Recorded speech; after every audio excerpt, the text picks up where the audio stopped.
ఒకటి నిమిషం టైం లేదు. చిన్నపిల్లలు ఆకలి పట్టడం మాట ఒకటి నిమిషం మనం తర్వాత బాధపడతారని చూస్తున్నాం. దేవుని నామానికి మహిమ కలుగును గాక. సమయం ఇచ్చిన సంఘ పెద్దలందరికీ, పాస్టర్ గారికి, దేవాలయానికి నేను వందనాలు చెల్లిస్తున్నాను. అంకుల్ ఏంటంటే ఈరోజు మెసేజ్ చెప్పినారు కదా, నాకు నా పర్సనల్గా నా కుటుంబానికి సువార్త పని చేయడం అంటే చాలా ఇష్టం. దేవుని పిలుపుని బట్టి ఆ దర్శనం మేము కలిగి ఉన్నాము. మాకు పర్సనల్గా అయితే అంకుల్ వాక్యాన్ని బట్టి అంకుల్ సపోర్ట్ తీసుకొని 7 మందికి బాప్టిజం చేయడానికి దేవుడు నాకు కృప చూపించినాడు. అంత ఆత్మీయంగా నన్ను అంకుల్ బలపరిచినాడు. హల్లెలూయా.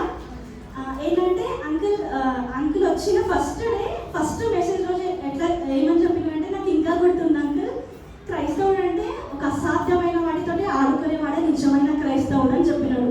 ఏదైతే మనం దొరకదో, ఏదైతే మనం పొందుకోలేమో దానికి మనం టార్గెట్ పెట్టి నిలబడాలని అంకుల్ మన చర్చ్కి వచ్చిన ఫస్ట్ మెసేజ్ అది.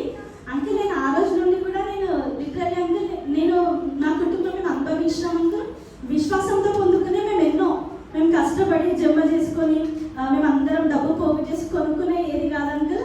జస్ట్ మీరు చెప్పిన మీ వెంబడి వెళ్తూ మీరు ఇచ్చిన ప్రతి మాటతోటి విశ్వాసంతో మేము చాలా పొందుకున్నాం అంకుల్. అంటే అవి పొందుకోవడం కాకుండా నేను ఎంతగానో సంతోషిస్తున్నాను ఈరోజు వాక్యాన్ని బట్టి.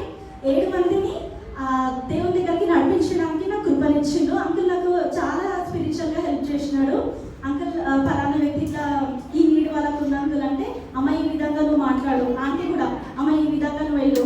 అండ్ నా చిన్నగా ఉన్నప్పుడు నేను చూసినప్పుడు అయితే ఆంటీ నేర్పించింది ఏంటంటే ఫస్ట్ వేయి స్థుతులు